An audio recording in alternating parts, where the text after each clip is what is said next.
Welcome to Kaiser Watch with John Kaiser. I'm your host, Jim Goddard. Welcome back to the show, John. Jim, this week's Kaiser Watch is going to be an overview of a 90-minute video presentation I gave to the Vancouver Kimberlite cluster on November 16th of last week. The topic was, why have investors lost interest in diamond exploration, and what will it take to bring them back? Through this presentation, I do kind of a retrospective of the last 30 years of diamond exploration in Canada. And while I was researching this, preparing for it, I realized that there is a great similarity between the emerging lithium exploration boom that I call Lithium Mania 2.0, where the goal is to look for pegmatites. And so to some degree, my whole presentation was about handing the torch from diamond exploration, which is something investors are not really interested in, to the lithium exploration sector. And in terms of flashing back to 30 years, I think we are exactly where we were in November of 1992, about 4 months ahead of the big inflection when the world realized, oh, this Canadian diamond stuff is real. I think we're going to see something similar to with the Lithium Mania 2.0 in the first half of next year. And to help our audience check out this Vancouver Kimberlite cluster presentation, I've broken it down into segments as part of the KRO blog that's going to be associated with this Kaiser Watch episode. John, what exactly is the Vancouver Kimberlite cluster? The Vancouver Kimberlite cluster is a seminar series sponsored by the University of British Columbia and SRK Consulting, which has done a lot of work for diamond exploration companies. It was started in 2012, and it presents a talk every 1 or 2 months on some topic related to diamond exploration. It used to be held in downtown Vancouver with a visit to a pub afterwards where people could then truly let loose about what they thought about stuff. But since COVID hit in 2020, these meetings have been only on a virtual basis. Now, the good thing about that is it allows diamond people from around the world to dial in and participate, because it usually has a question and answer period afterwards, which can be quite interesting. So about a month ago, Maya Kopylova, who's a diamond professor at UBC, she asked me if I would do a presentation. Instead of the normal sort of scientists or geologists who do these presentations, she wanted the perspective of a market analyst like myself, who's followed the diamond sector closely for the past 30 years. And so I agreed to do so, and it's 90 minutes long, and then there's another sort of 40 minutes of Q&A that's also quite interesting. So for those people out there who have some sort of familiarity with the diamond sector and are also perhaps interested in how that whole cycle overlaps with the emerging lithium cycle, I do recommend take the time to check out that presentation, listen in on it, and if you do like diamonds, check out some of the other excellent Vancouver Kimberlite cluster sessions that have been taped. They're all on YouTube, and I have a link so you can go there and check out which ones you might want to listen to or watch. In your presentation, you contrast two Diamond Juniors, Arctic Star Exploration, and Craton Minerals. Why did you focus on these two companies? Buddy Doyle's Arctic Star and Brooke Clement's Craton Minerals, they represent opposite ends of the exploration spectrum. Now, Craton, which is still private, it engages in traditional grassroots exploration in the few areas of North America where there is still potential for diamondiferous kimberlite fields, but where very little exploration has taken place. The reason that some of these places have not had exploration is that the traditional methods for exploring for kimberlites that have been worked very well in Kimberlite, namely till sampling for indicator minerals, this western superior Craton area that's sort of overlaps Manitoba and the Dakotas and Minnesota, it does not have a good sample medium. Plus, it's all covered by farms. So you have to use stream sediment sampling to get peripheral clues in the form of the odd indicator mineral, which if it fits into the right part of the, say, G10, G9 pattern, then you start looking around in the vicinity with geophysical surveys, and you're ultimately still going to be drilling blind targets. And it's Brooke Clement's hope that he can discover an entirely new cluster, and that it might even have what's been missing from Canada, namely a Sheahan scale, the Kimberlite, where you have large tonnage, high grade, and high value. Canada seems to have this curse where, like in the world of IT solutions, where you want cheap, fast, and good, but you can only ever get two of them together. In Canada, it seems like you can only get two of them together, of either large size and low grade, or high grade and small size, or you get the missing part of the value. And this has been a curse that has also contributed to the loss of interest among investors with regard to diamond exploration.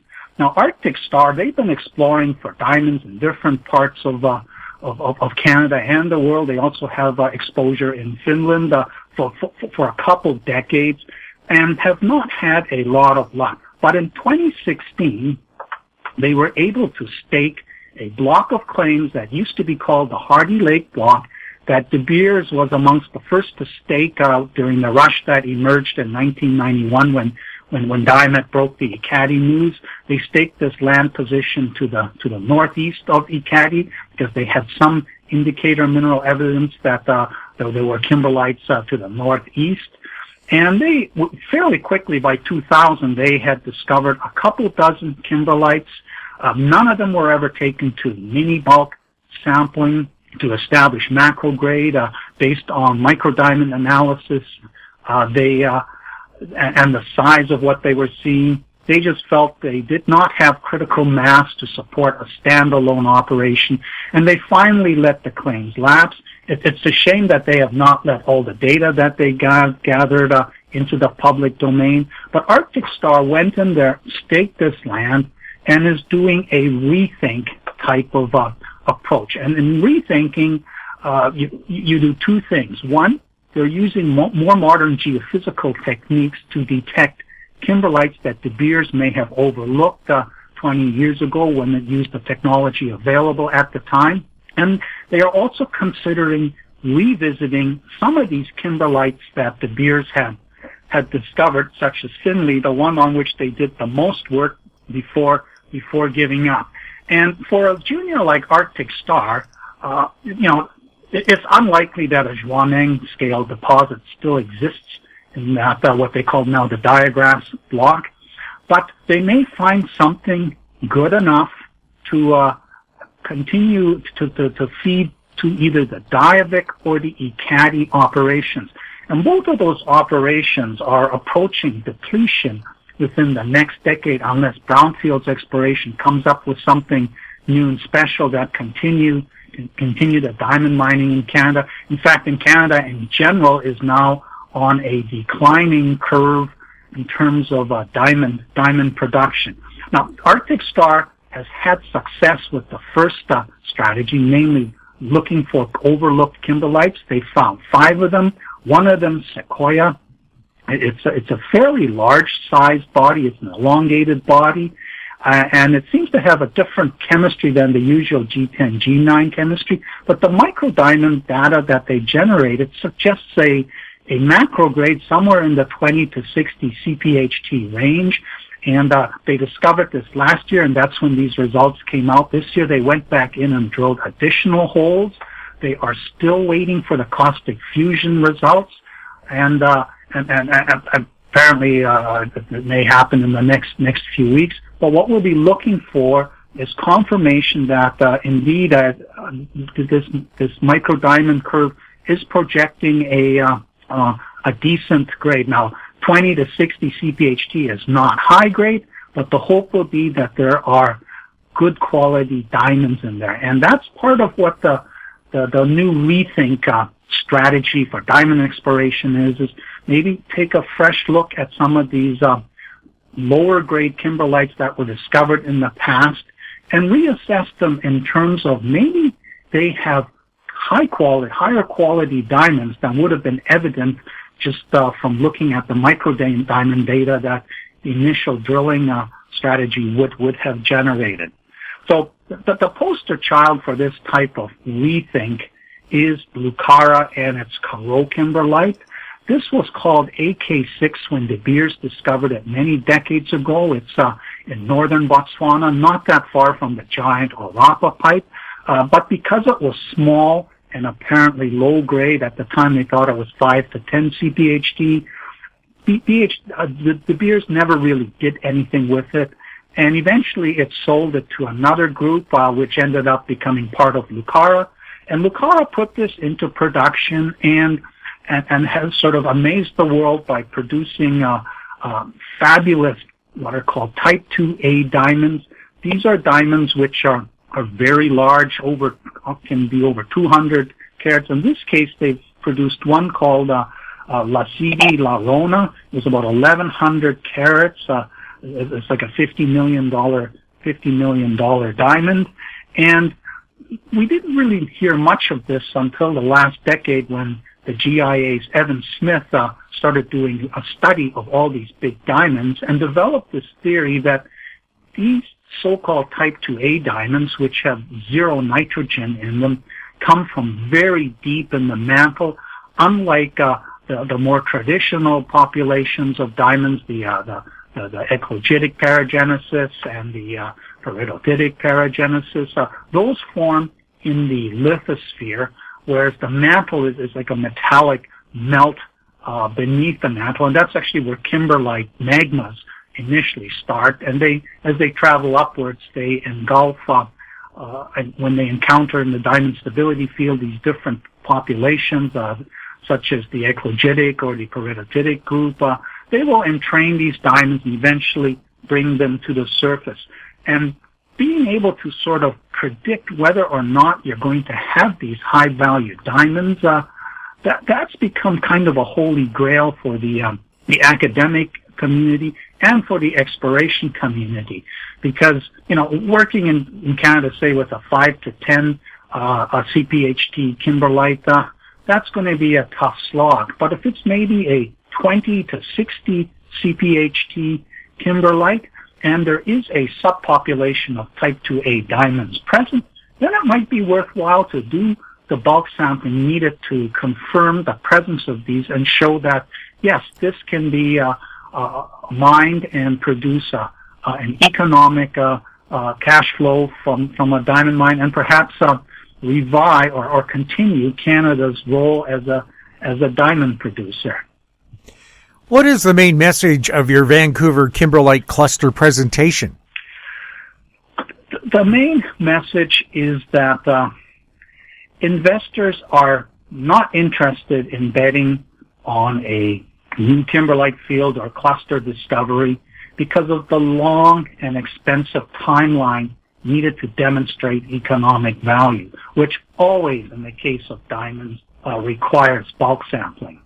And they are, if they want to, if diamond juniors want to attract investors, they're really going to have to start with an existing deposit and make a case. We want to revisit this deposit and demonstrate that this deposit is good. The heartbreaker for the whole sort of diamond exploration boom in the last 30 years was Peregrine's Chidliak project, which started around 2005-07 while they were working on the revisit of the Klikwi-Chodeo 27 kimberlite. Started with grassroots indicator mineral sampling in Baffin Island. They were in partnership with BHP at the time. This evolved to geophysical targets associated with the indicator mineral trains. They drilled them. By then, the micro diamond reporting system was was fleshed out and actually usable for diamond for projecting macro grades from micro diamonds. And they discovered over 70 kimberlites in the southern part of Baffin Island, and 2 of them they took all the way to the PEA stage, CH6 and CH7, and it indicated an after-tax NPV of about $450 million. But in 2017, they basically ran out of ability to fund it to the next level, and they sold at the company, or De Beers bought the company for $110 million. And the company had done everything right. It had delivered, something that was worth, half billion dollars. There was room to believe that some of these other kimberlites might end up being better than they appeared on the basis of initial micro diamond results. But the problem was they had spent about $100 million through themselves and through partners, bringing Chidliak to this stage, a success story, and De Beers basically bought it at cost. And that sucked the spirit out of the whole diamond exploration sector, because, this had been a 10-year cycle. It had been very exciting at various stages along the way. But at the end of the day, nobody made any money, and most were lucky to get back the money that they had put into this project. That sort of killed the market's interest in sort of grassroots type exploration for new fields, new kimberlites, because they were high grade, high value, but small tonnage. And it was once again this curse that Canada just can't deliver all 3 in one batch. At the start of your presentation, you talk about the Sheahan Diamond Literature Reference Compilation. What's that all about? Well, Pat Sheahan has for the last 40 years closely followed the diamond exploration sector. She has created this compilation, which was where every month she would scour all the academic journals. She would look at all the press releases by diamond exploration juniors and all the various media talking about the diamond sector in general, and pull these references together. And she would create a sort of a monthly bulletin which listed all this. And then when the internet came along, she just decided to make it available for free. And in 2015, I would get these monthly PDFs and I would scan them, but then they'd sort of be out of sight, out of mind. And so I suggested to her, this is such a valuable resource that you have curated over the last 40 years. Why don't we take all those little spreadsheets that you have and pour them into a relational database and then migrate it onto the online through my website. And so we spent a couple of years working very hard doing all this, and it's now available. If you go to my KaiserResearch.com website, you'll see a little Diamond Resource Center box. Click on that. It's completely unrestricted, and if you're interested in the history of diamonds and diamond exploration, this is your resource to start looking. For the past 5 years, I've also gone to the trouble of tracking down the online links to the articles and making them part of it. And in the case of academic articles, I've also grabbed the abstract and made that available so that as you're going through the list of references, you get the brief overview as to what it is that this article is supposedly about, and give you an idea of whether you want to pay to get access to the full technical article. And by having this in a relational database, I was also able to set it up so that you can go and look up by author's last name. You find everything that an author has published on the diamond sector. Pat has a keyword system, things like indicator minerals, all this sort of jargon that's associated with diamond exploration. We've organized it so that you can pick a keyword and see every article that has been tagged for that. And then, of course, she's also tagged each reference with a region at different scales. And I've set it up so that if you're interested in the Nunavut area, you can go and click on that and see all the articles that have been written about that, both technical and sort of the company and media articles. And if you really want to do hardcore research, Stockwatch, as part of my Kimberlite cluster presentation, I was going through they have all those press releases, going back to 1980, so it's easy to find them. And CDAR, which was created around 2000, that's now a wonderful repository for technical reports on the diamond sector that companies have filed. That's where I was able to find a technical report that has the whole history of the grid pipe that Archangel found.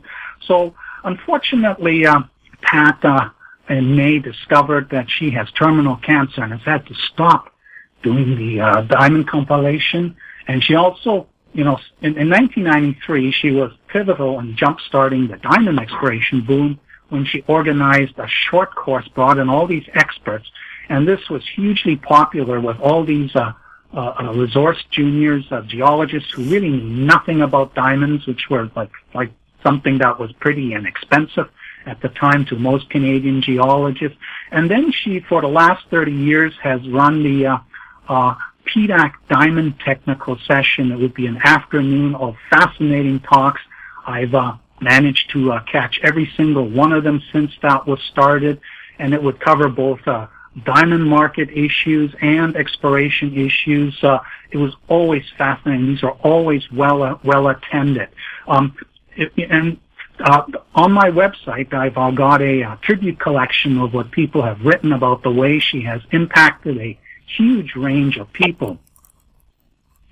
And if the PDAC were ever to consider for somebody other than a mine finder or mine builder for the Mining Hall of Fame, Patricia Sheahan would be a perfect candidate. Your first reason why investors have lost interest in diamond exploration is that there are limited story paths for rethink plays. What do you mean by that? So most people know me as a resource junior bottom fisher, but what I really am is a story hunter. Yes, capital, structure, and people are very important, but the path to success is the creation of value, and that is the story part that all these other things I have my database, my online Kaiser research search engine. I can find out who has money, who has a stake in the company, what the history of the people are. Are they just wealth destroyers or are they wealth creators? But the story is the hardest part. And in my 40 years that I've been sort of covering the resource juniors, I've developed a pretty intuitive understanding of story. But earlier this year, I decided, let's just formalize my understanding, and I created a story path template. And as I put this together, and the link to it is on the front page of my website, I realized that what the resource juniors were traditionally engaged in was largely grassroots exploration. But that began to change during the 2000s to involve rethinking existing plays. And for the resource juniors, nowadays, there isn't that much grassroots exploration going on. There's two type of rethink plays. There's one type which involves sort of doing an optionality bet and saying this existing system, if the metal price goes up, it could end up in the money, but until it does, well, we'll just do the work to figure out what's there. And then the other type of rethink is to use, more modern ideas, data gathering methods to see if there is something more to the deposit than was figured out by past exploration efforts. And in the past decade, when it's been more of this nature, in that 2003 to 2013 period when the China supercycle dragged up metal prices by an order of magnitude because China, as part of becoming the second largest economy, really scaled up total demand for all these raw materials.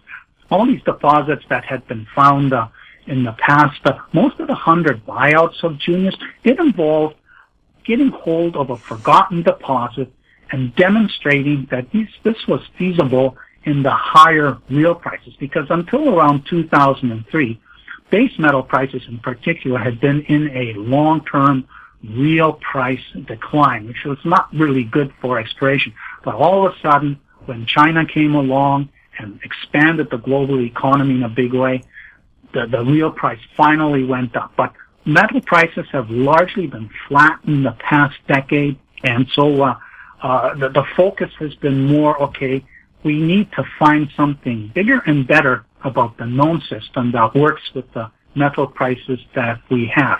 Now, diamond exploration has historically been involved with grassroots exploration, finding new kimberlite fields, new clusters, maybe a new pipe in the middle of an existing cluster. This idea of rethinking a kimberlite pipe, that has not really been part, at least not in the North American region for juniors to pursue.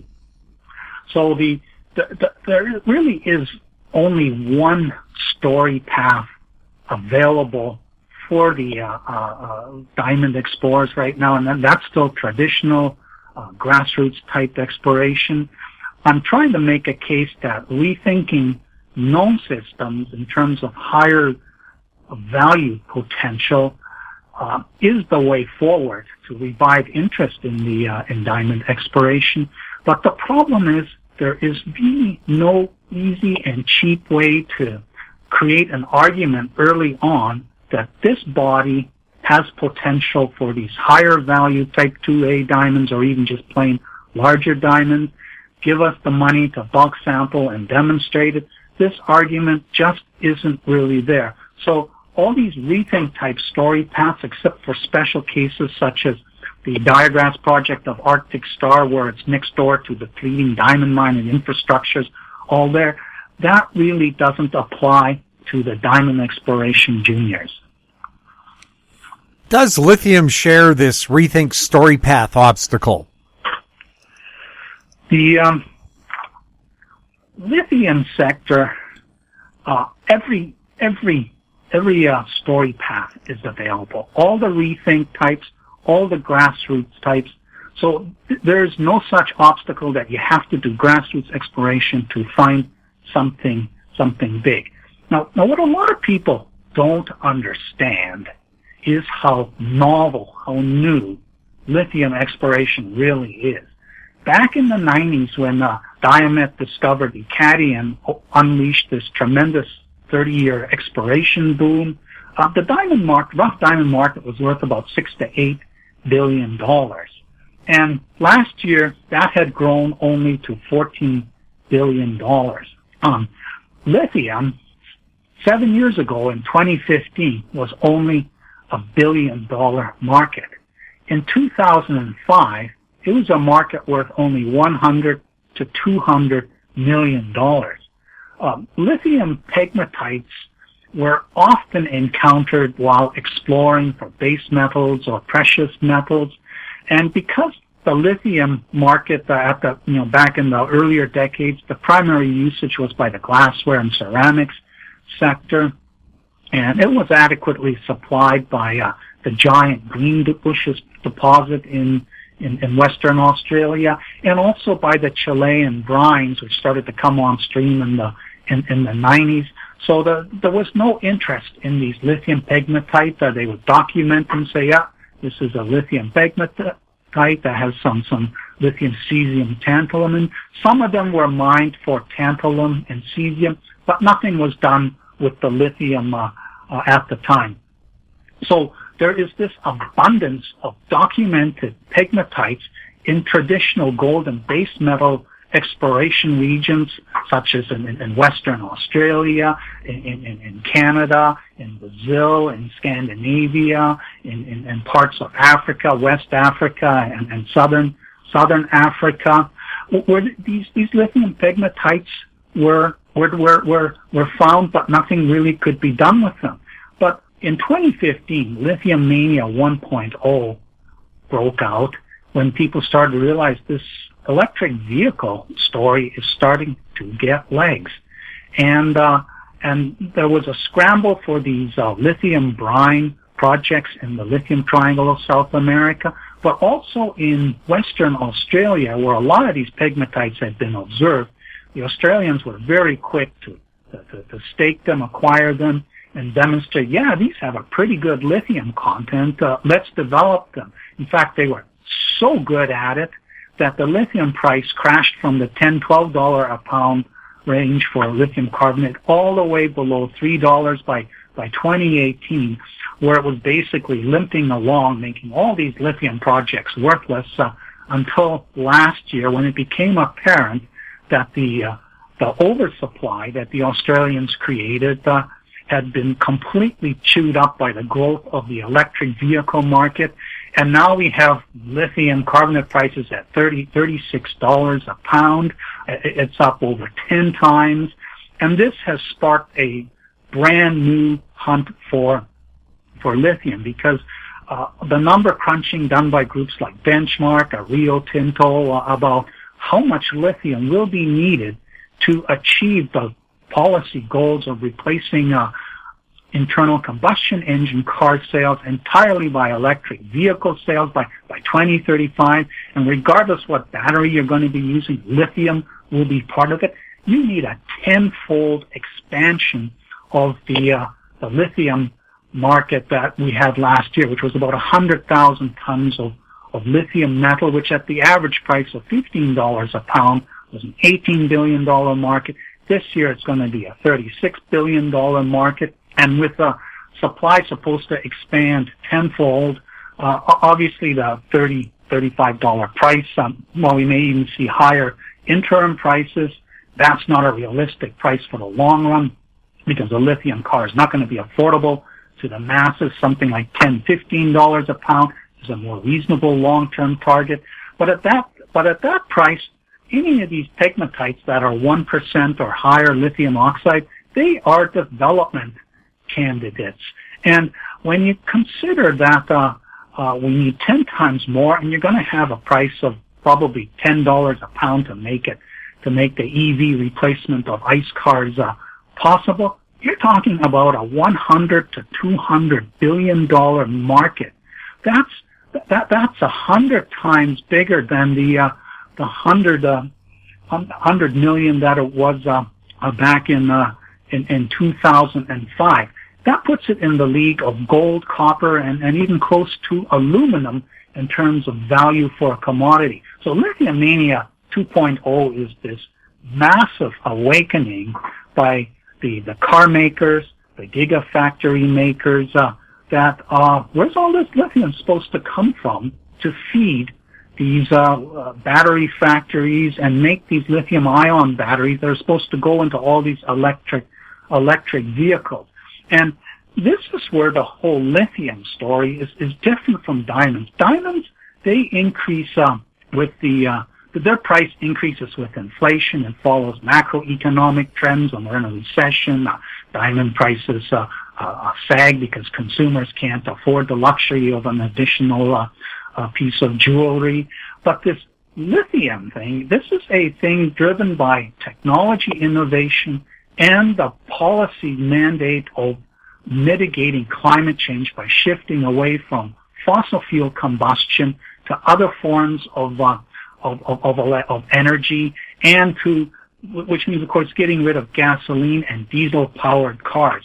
So this is something really, really big, and I don't think the Canadian exploration sector has ever experienced what is coming over the next couple of years, because the window to get this done is like over the next 3 years. We need to find, delineate all these pegmatites out there, then spend several years doing the cost discovery feasibility demonstration, and then spend a couple of years with the final feasibility and permitting, and be ready to build this second half of this tenfold expansion by 2028, so that it's ready when the 2030s arrive, and the EV demand is expected to go exponential. And the beauty is that the car makers have gone beyond the point of no return. They're not going to give up on the electric vehicle. So even if we drop into a bad recession next year, and general metal prices stay flat. The lithium it's a transitional, it's an emerging demand. The market interest will be there, and this space will be phenomenal in terms of the rewards that juniors will harvest as they start delivering pegmatites that are in the money in terms of their lithium content. Why are long timelines for the exploration development cycle a problem for diamond plays but not lithium plays? The problem with the diamond mines is, the world doesn't need diamonds, gem diamonds, and so there's the fact that in demonstrating that a diamond deposit is economic, has extra steps in it than with something like a lithium deposit or any other deposit. But I think the problem with diamond mines that is not going to be experienced with lithium mines is that diamond mines, there's no urgency to approve a new diamond mine, but there is tremendous urgency to approve a lithium mine. They say that where there's a government will, there is a permitting way. So these horrible 10-year plus, from grassroots discovery to mine cycle, I think this is going to end up being compressed for the lithium projects. The diamond projects, Ekati was in production within 8 years. Diavik was in production within 12 years of the discovery. But then Jericho took longer. It was 14 years, and then it didn't last very long. And the Gaucho Quay, that took even longer. That took 22 years to finally get into production, and it's been something of a disappointment. And the other thing is, you can very quickly recognize what the value is of a pegmatite discovery. And what we're talking about here is a meaningful pegmatite, in other words, one that grades 1% lithium oxide or higher. At $10 a pound, that's $545 a ton rock value in situ. They obviously don't recover all of it. And at $30 a pound, we're talking $1,600. These two extremes are the same as finding a deposit with a third of an ounce gold or 1 ounce per ton gold. And these are open pitable. These are going to be 5 million ton plus deposits to be worth bother to be considered for development. So with the pricing that we have for lithium, with this whole raft of overlooked the pegmatites that were worthless in the past suddenly being dragged into the money, this is going to be a tremendous value creation boom for the resource juniors that go to the trouble to figure out how this all works and go out there and start looking for these pegmatites that are lithium enriched. Why are microdiamonds and indicator mineral chemistry unreliable in assessing diamond targets? What tools are available for assessing pegmatite targets? Well, both kimberlites and pegmatites are bodies that you're not going to find unless they are close to surface, somehow exposed.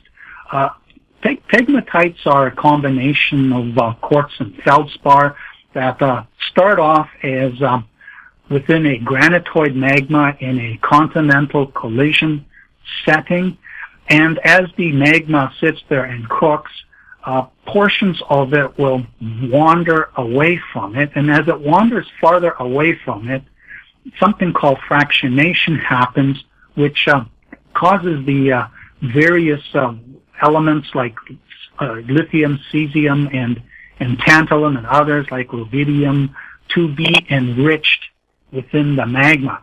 And eventually these pegmatic magmas, some of them chill out early, and these are the barren ones. These are the ones that will trick a lot of juniors, say, oh, look, we got this fantastic giant pegmatite, but in fact it's just an ordinary non-fertile pegmatite. But when these magmas wander farther away from the source granitoid and get enriched, they'll eventually find some sort of structural trend to worm their way through because it's the path of least resistance.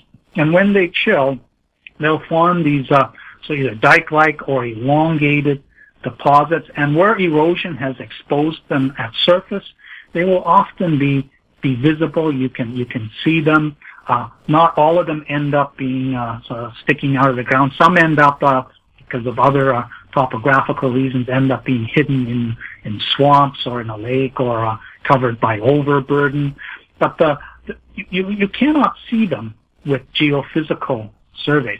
In the case of kimberlites, which are a magma that picks up the diamonds along the way and brings them to the surface where it erupts or chills as a pipe or chills as a dike before reaching surface.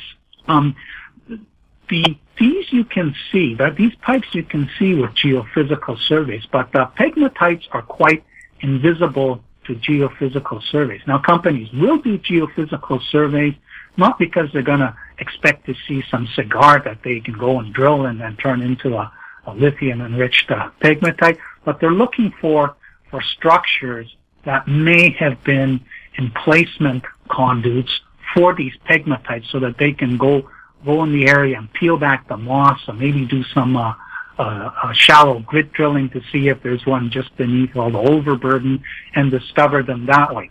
Now, with the kimberlites, you never, very rarely find any microdiamonds, anything related to that has been dispersed through erosion, but you will find indicator minerals, and there's the eclogitic and paroditic indicator minerals, garnets, that because they have occurred as inclusions in diamonds, scientists have been able to establish that there's certain chemistry combinations of these garnets that only show up in the diamond stability field that fosters diamond growth. Now, the problem with indicator minerals is they don't really tell you what the grade is. All they tell you is that the magma sampled a part of the Craton where conditions were right for diamonds to form. So indicator minerals aren't a very diagnostic tool other than to say, well, you're in the right territory, keep looking. Microdiamonds, because diamonds are basically have a log normal distribution, which means you have an awful lot of tiny diamonds and very few large diamonds. Microdiamonds are what you recover from core drilling. With a pegmatite, you drill the pegmatite and you assay everything in that core, and they say, yeah, there's so and so much, 1.5% lithium over 100 meters here, and that, based on the lithium price, is worth $1,500 rock value. With diamonds, all you're getting are the non-commercial microdiamonds, but the technology has emerged since 2003 when the CIM created the guidelines, where you can where there's a sieve system, and you count all the diamonds caught by each sieve size, and you normalize them to how many per 1,000 kilograms, and you plot this with a log normal scale on the left side along the sieve classes, and you can see from the slope of that curve whether or not what sort of macro grade it's going to have. The commercial sized diamonds, the so-called macro diamonds that are actually used in jewelry, those very rarely show up during early stage exploration. But those are the tools available for assessing kimberlite's early stage. In the case of pegmatites, indicator mineral sampling doesn't really work very well because the lithium crystals break up and disperse way too quickly. But there is one tool that's working, and that's rubidium, which also ends up being concentrated in these LCT type kimberlites. And the industry has something called an XRF gun, which is a $50,000 portable equipment that you can take into the field, and you shoot it, and it measures the X-ray fluorescence of all the elements that are within the rock that you're pointing it at. Now, lithium doesn't really create any measurement in this regard, and that's similar to gold. But most of the other elements, you can measure the approximate content within this rock. And rubidium is always present in these LCT pipes. So what companies are now doing is they're getting hold of these XRF units, going out into the field, and they're pointing it at the pegmatite, and they can very quickly establish if it's one of these worthless barren ones. You can't so easily establish with visually looking at it. But if it kicks on the rubidium counter, then they will take some samples and assay it, and they'll walk and see how big it is to see if it's worth the bother of drilling. And when the assays come back 6-8 weeks later, they'll know, okay, this thing we need to put some holes through to see how grade behaves within this body. And the rubidium, it turns out also when the original pegmatite material has been glacially transported, it ends up showing up in lake bottom sediments in a way that lithium doesn't. And that's another tool companies are using, is studying the rubidium levels in lake bottom sediments, and those are turning into clues that up ice, if you understand the glacial history, up ice from here is a cluster of kimberlite, of pegmatites, which is shedding this rubidium. And if you just follow it up where the rubidium disappears from the lake bottom sediments, then you're in the ballpark, similar in the way when you're chasing indicator minerals such as G10 garnets, and that when you finally stop seeing them, you know, okay, the source is somewhere in the vicinity. So what appears to be a major new discovery to substantially overvalue the discovery. And I've developed over the years, with the help of studying the whole way the diamond exploration cycle evolved, this idea that with the 9 stages of exploration from grassroots all the way to production, this involves an uncertainty ladder, where as you do the work for each stage to advance it to the next stage, you reduce the uncertainty about what the outcome is going to look like. Now, in the beginning, grassroots in the early days in the 90s, everybody thought you were going to find a Zhuaneng. People thought Diamet was going to be a Zhuaneng, but Diamet never did deliver a Zhuaneng. But during its discovery delineation stage, it achieved the equivalent of a $2 billion value. And there's this peculiar thing that the market somehow, on a major discovery, in the frenzy of the discovery, manages to price a project, a new discovery, at what it turns out to be worth, 5-10 years down the road after the project has marched through all the exploration stages.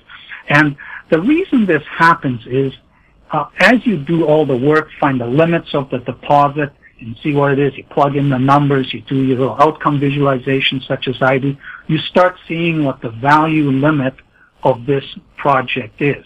And so you end up conforming back to the rational speculation model, and that's based on this idea that if say you're at the discovery delineation stage, the certainty that what you think is there will actually become reality. It's only 2.5 to 5%. So you think you see $1 billion prize taking shape here. You should be willing to pay 2.5 to 5% of the value of that expected prize. That would represent fair speculative value. And if you think it's $1 billion prize, the stock should have a $25 to $50 million valuation in the market. And that's already, most of these exploration juniors start off with a $5 to $10 million valuation. So getting just that rational adjustment to something big, you're talking about a 5 to 10 bagger, which is what makes discovery exploration particularly interesting to people like myself and investors who like the way you can think about the resource sector. But the S-curve makes it even better, because what if you think it's going to be a $10 billion prize that's coming? Well, then that value, that peak value, S-curve peak value, can be much higher. And that's why you get this crazy S-curve. Until we know the limits of the major new discovery, you can't tell. And at the end of the day, Ekati never delivered a Zhuaneng that truly was like a $10 billion prize. And it ended up when BHP finally bought out Diamet in his 29% stake, the implied value was $2 billion, which is what Diamet achieved in 1993, when it was still in the early stages of demonstrating what the Ekati cluster is all about. Now, the reason you can do this with most metal deposits and with lithium deposits is that as soon as you've got your intersection, you can see what the dimensions of the deposit are. You can do a rough tonnage estimate, length times width times depth times specific gravity, and then you take the grade for the different metals and then multiply it by their price, and you get the rock value. And because there's an abundance of information in the public domain, thanks to all these economic studies that the resource juniors have published, where you can, even if you're not a mining engineer, you can figure out approximate cost for it, and you can run a DCF model and say, oh, the size of this prize is this. But the problem with diamond exploration is during the delineation stage, discovery delineation, all you're really establishing is the tonnage footprint of the deposit and the grade projected from micro-diamond data. And of course, if you've got good tonnage and good projected grade, that's wonderful. But you don't actually start confirming the grade until you, the macro grade, until you do mini bulk sampling, where you're recovering the diamonds that will actually become jewelry. But now that you've confirmed the grade, I mean, this is stage 4, what juniors normally spend on infill drilling after they've got the initial resource estimate, doing metallurgical studies to figure out what the recovery costs are going to be ahead of doing a PEA in stage 5. But with diamond exploration, you still need to do a bulk sample to find out what the carat value is, and that ends up coinciding with the whole PEA combination. And you don't discover the value of the diamonds until stage 5 compared to stage 3. And in the 90s, people didn't care. They didn't understand stock. Diamond juniors had S-curve activity. But today, everybody understands. You know nothing about a new kimberlite discovery until you actually recovered a diamond parcel large enough to allow a representative valuation to be done. And that's where, like with the lithium pegmatites, you're going to see very quick S-curve activity when somebody pulls a good hole. But investors are reluctant to bet on diamond exploration plays because they know that so much money needs to be raised to get to the point where you can plug in a value to see what the expected outcome is going to be worth. Why is there diminished discovery potential for new kimberlite fields but not pegmatite fields? Well, the Canadian, billions were raised and spent exploring Canada, and the primary methods used was till sampling, because most of Canada is glaciated terrain, and then the theory is kimberlites tend to be softer than the country rocks, so they get gouged out by the glacier, and debris is dragged, sometimes 100 kilometers down ice from the glacier. And so you do grid type sampling, and you start picking up the right kind of indicator minerals that suggest there's a source that sampled the diamond stability field. You track it down, you use geophysics to identify the targets, you find your field, your cluster, your individual pipes, and the exploration done by all these, started off with hundreds of juniors in the earlier days. This was good work that was done. So there isn't a lot of room left to discover brand new fields that might contain something that actually combines size, high grade, and high value into sort of the Sheahan dream, which Canada has never delivered. But in the case of these pegmatite fields, as I mentioned earlier, these were all discovered as a byproduct of exploration for precious metals and base metals, and were ignored because there was no value in developing them. And it's this a transition to potentially $100 to $200 billion annual lithium market, which is suddenly making all these deposits, these pegmatites that were found and observed before, and of course nobody ever looked for a pegmatite, so only the ones that happened to be sticking out of the ground and then somebody face planted on ended up being documented. So there's many of these areas, there's plenty of pegmatites to be found, and it is going to be kind of a race, because there will be a point where the world does not need more lithium supply. But right now, the urgency of getting this new lithium supply. This is a tremendous urgency, and the incentive for even upstream or downstream car makers and that to support the discovery and development of pegmatites, it's critical for them, because if they have no lithium for their giga batteries, they have no electric vehicles to sell. How does tidal risk and exploration frontiers differ between diamonds and lithium? You know, Canada isn't really a diamond exploration frontier anymore. A place like Russia is a potential diamond exploration frontier. In fact, out of the Canadian diamond boom unleashed in the 90s, there was one discovery which actually delivered large size, high grade, and high value, and that was the grip pipe discovered by Archangel Diamond.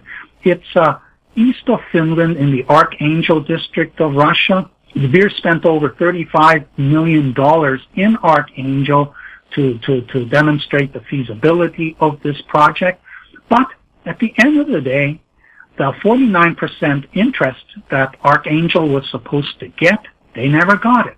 This is what happens in Russia. Oh, we have something valuable. Oh, you're supposedly entitled to it. Go take a hike. What are you going to do? Sue us? And that's exactly what happened. An oil company called Lukoil ended up owning the grip pipe and developing it as a world-class diamond mine. So a place like Russia, there is hopeless tidal risk. Now, regions that still have excellent frontier potential are ones like Angola. Angola missed this, 20, 30-year exploration boom that was unleashed in the 90s because it was trapped in a civil war. And so nothing really happened there until the civil war ended, and in the past decade the country began to normalize. But Angola is also a company with a terrible corruption history, and so if you go in there and want to do something and you find something spectacular, the odds of keeping it are not very good. There's really only one junior company, Lucapa, which is doing exploration in Angola. The rest of the diamond exploration is being done by Chinese and Russian outfits who know how to operate in a corrupt world. So, but in the case of the lithium, all these pegmatite fields in Australia, in Brazil, in Scandinavia, parts of Southern Africa that do not have these big corruption problems, and of course in Canada, there are none of these tidal risks. The biggest risk probably in Canada is First Nations not being happy that there's an open pit mine being done in their backyard. And of course, in the United States, you have the NIMBY problem that's blocking Piedmont from developing its pegmatites in North Carolina. There's those types of permitting problems. You don't really have a tidal problem in the lithium pegmatite frontiers that are available for exploration. Why do diamonds raise ethical concerns but not lithium? Back in the 90s, as the diamond boom was unfolding, this idea of conflict diamonds began to emerge. And Sierra Leone and Angola both had terrible civil wars that the rebels bankrolled by forcing local labor, including children, to work in the alluvial deposits in these river systems to find these diamonds. And these diamonds were then fed into the diamond markets, and they bankrolled these atrocities taking place. And this turned into a real marketing nightmare for diamonds, especially when people like Leonardo DiCaprio created the rebranded conflict diamonds as blood diamonds and then made movies showing the horror.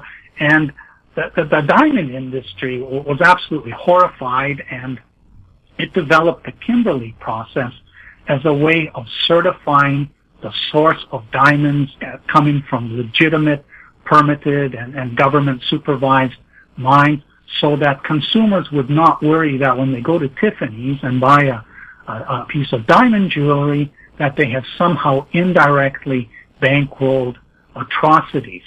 But the newer issue in terms of ethical concerns for diamonds is climate change problem, and diamond mines have a carbon footprint. All mines have a carbon footprint. Lithium mines also will have a carbon footprint. But in the case of diamonds, if there are no more mined natural gem diamonds, how does the world change? It really doesn't. And lab-grown diamonds, through the chemical vapor deposition method, they make now really good diamonds, and they're cheap. And younger generations, who are going to be the ones who suffer from climate change, they say, well, why should I buy a natural diamond that came from a mine with a carbon footprint when I can buy a lab-grown one which has, a much smaller carbon footprint, and may even have no carbon footprint if all the energy came from some renewable source. So this is another reason that younger generations are not particularly interested in diamond exploration. In the case of lithium, however, they recognize that if these electric vehicles don't show up with lithium-ion batteries, this particular strategy for mitigating climate change is not going to happen. And plus, even if you're worried about that this hole in the ground is going to look ugly for a while and maybe have a carbon footprint associated with it, it's part of the process of eliminating coal mining, which has a much more horrific impact on the environment. So with lithium, you can do a cost-benefit trade-off analysis and say, yeah, okay, we don't like holes in the ground, but we do like the impact that lithium will have in changing the future that we as the younger generations will inherit as the boomer generation rides off into the sunset. And I think the lithium is going to be much more interesting to the younger generation because it's simpler to understand. It has this emerging Lithium Mania 2.0 dynamic, and investing in it is a productive use of one's risk capital compared to gambling on the hope that there are bigger fools than oneself out there to buy your Bitcoin or other cryptocurrency, which has been a very popular gambling mechanism for younger generations in the past 5 years. They obviously are losing their shirts on it now. But Lithium Mania 2.0, gambling on discovery, exploration, and mobilizing new lithium supply, that's something that not only can appeal to them ethically, but can also make them an awful lot of money by being on top of the space as it starts to explode. John, thank you so much for the update. You're welcome, Jim. We've been talking with John Kaiser. I'm Jim Goddard. Comments made on Kaiser Watch are an expression of opinion only and should not be construed in any manner whatsoever as a recommendation to buy or sell any financial instrument at any time. Archived online at kaiserresearch.com.